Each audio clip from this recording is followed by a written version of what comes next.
சொக்கநாதன் பெற்றெடுத்த பிள்ளையாராம்.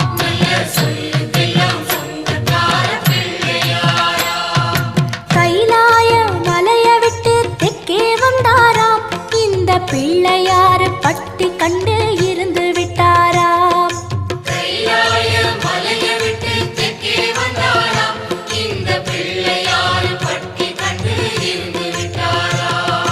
கணபதியார் வந்தாரம்மா, நம்ம உறவாக நின்னாரம்மா.